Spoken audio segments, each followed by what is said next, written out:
Hello, hello! So today I'd like to show you how to make your own DIY wet palette. What is a wet palette? You might ask. Well, that's a palette that is literally wet, so it doesn't let your paint dry. Why would you want one or need one? Well, if you work with acrylics, then you know that acrylics dry really fast, and that can lead to a lot of unused, that means wasted paint, and that's not good neither for the environment nor for your wallet. So let's do something about it. There are other ways, of course, how you can use up the paint that's on your palette. Some people use it to print. Literally, they put palette onto paper and take prints of the palette, and other people just paint the leftover paint in some unused sketchbook pages, and they've got some layers for afterwards. But I don't know if you're like me, I'm always in a hurry when I'm finishing up, and many times I don't have the time to do that, or I don't have that many sketchbooks or whatever, and then I have all those papers lying around, and sometimes I would just like to keep those paints and work after I pick up my kids from practice or something like that. And here's where wet palettes can really help. You can also use wet palettes with gouache. It doesn't have to be acrylics, but it's most useful for acrylics because they really are the most quick drying paint medium that I know. I have my wet palette now for a month, and I've been happily using it ever since there was a webinar from Jesper Eisink with a wonderful acrylic technique with airbrush and water. I might show you someday if I get my airbrush to working. And that technique was great because the result looked like watercolor. And if you know me, I love watercolor. But acrylics do have some great cons, like they dry up quickly, so you can be finished quickly. You don't need to wait for longer periods of time for your paints to dry. And you can paint on everything, and the most important, there are no mistakes in acrylics. You can just go over and over, you can paint light over dark and so on, so it's much easier in that regards. And sometimes we want to paint on some other surface, like I wanted to paint this book cover, so of course you need acrylics for that. But I always felt bad if there was any leftover paint, and this really solved my problem. And I hope it will solve yours too. So here you go. In this tutorial we will make this wet palette, and we will upgrade this one because I was recently watching Julie Faye van Balzer on Sketchbook Revival, and she mentioned how she likes to mix color on gray because that's much easier for her. So I decided to upgrade my wet palette as well. And I hope these tips will help you. I know there's some tutorials about how to make your wet palette, but I don't think they have all the tips that are here. So I hope this one will just round everything. So what we're gonna need for our wet palette? The most important, of course, is the container. Any plastic container that seals tight shut really well is okay. I would recommend the one that snaps like this. These are really great. And this particular one is called Lock and Lock. I would recommend the one that snaps with this silicone band if you want to have your paint for a really long time, because this one shuts tight really well. But even other containers like this one would still work as long as they shut quite well. But do take care to find a shallow one, because you want a large area with minimum volume that is possible with the largeness of area. Because you want large area to mix your paint on, but you don't want too much air there so that it would dry your paint. And of course the size depends on the size you want your palette to be. If you'll be traveling, something like this would be fine because it's much smaller. As you can see, it kind of fits my palm of my hand.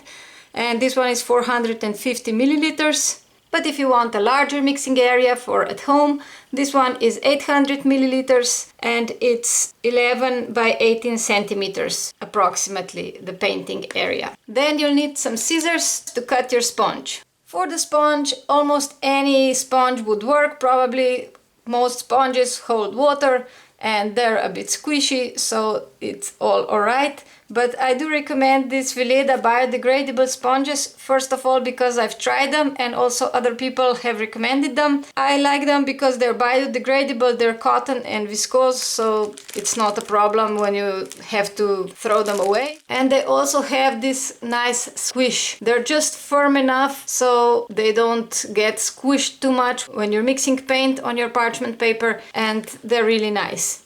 But as I said, you can use any kitchen sponge that you have. Another supply we need is parchment paper. We buy ours in this big box because we bake a lot. I got 3 kids, you know. This one is nice white and I really like it. It's nothing special. This is not waxed paper. This is parchment paper, the kind that you bake cookies on and stuff. It can also come in this tanned variety. And I haven't used this one in my palette yet, but I'm almost certain it would work as well. I just don't like it because it has these bubbles, but I've seen this color without those textures on it. So whatever parchment paper you can get your hands on, it will work. Then we'll need some water. I use boiled water. You of course don't need a kettle. You can boil your water on a stove or any way you like. And some additional supplies that are just optional are copper coins. I use this so that the mold doesn't form inside my container. Spray for water. It's, as I said, not essential. It's just a bit easier to wet your paints. And this is a gray cloth, and I'll show you why you might want to use it. Now let's make our container.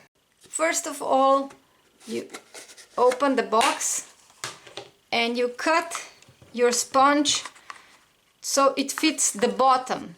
Oftentimes the top is bigger than the bottom, so take care that the sponge will fit the bottom of your container. Of course, you could mark it first with a marker and then cut it out, but I just don't like to complicate too much. And I just cut it like this. As you see, this is very quick process. I put a couple of copper coins in the bottom so the mold won't form, because copper is not a friend of bacteria. And then all we need to do is cut a piece of parchment paper to fit on top. One additional step that I like to make is measure my parchment paper so that I know for next time I can just look at the measurements and cut that paper. So this one is 8.5 by 13.5 centimeters, and I'll write that on top of my lid. So it's easier for me when I need to cut another one, because I will use this parchment paper up and I can just cut another one according to measurements. Now all we need to do is pour some water on it. As I said, I use boiled water. It's just my scientific background lets me think that this will make things lasting a bit longer. And I also want to wet the parchment paper well. And this is it. Our wet palette is done. We can put paints on and then just spray them with regular water from time to time so that they don't dry out. And in between the sessions, you just cover them and they keep for more than a week. You might ask, how wet should it be? Well, not enough that water would drop down. If it does, just drip it off, because otherwise it could be a bit too much. But enough so that the parchment paper is all well saturated with water. Some people like to leave a gap between the sponge and the parchment paper.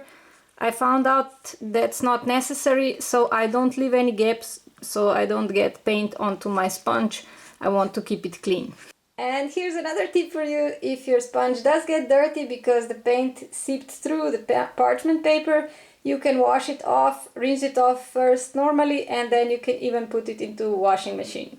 And it will be as good as new for a couple of uses, I'm sure. I've had mine for quite a while and these sponges are quite durable. And they're biodegradable, so if you have to replace it, it's not such a big deal. Now you might be wondering, Why do we need this gray cloth? We haven't used it. You can use your wet palette as is, no problem, but some people find it really off-putting to mix their paints on this yellow or blue sponge. It makes color mixing a bit more challenging for many people, so they prefer to mix it on gray. And if that's you, if you like a neutral background for your color mixing, then just put a piece of cotton that is in gray color or very dark gray if you want a bit darker. Even black would work if you use a white parchment paper over it. And I just spray my paints. These paints have sat here for 14 days. And as you can see, they haven't dried at all.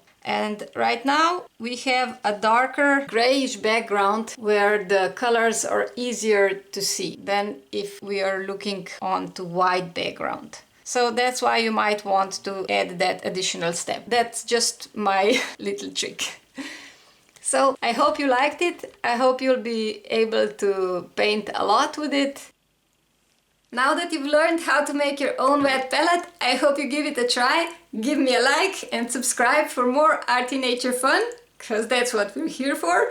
And try some other medium, try acrylics, try watercolor, and see which one calls you the most. For me, it's always fun to try new materials, because each one has its own pros. And sometimes you can't achieve one effect in another medium, but sometimes you can with certain techniques, and that's really fun too.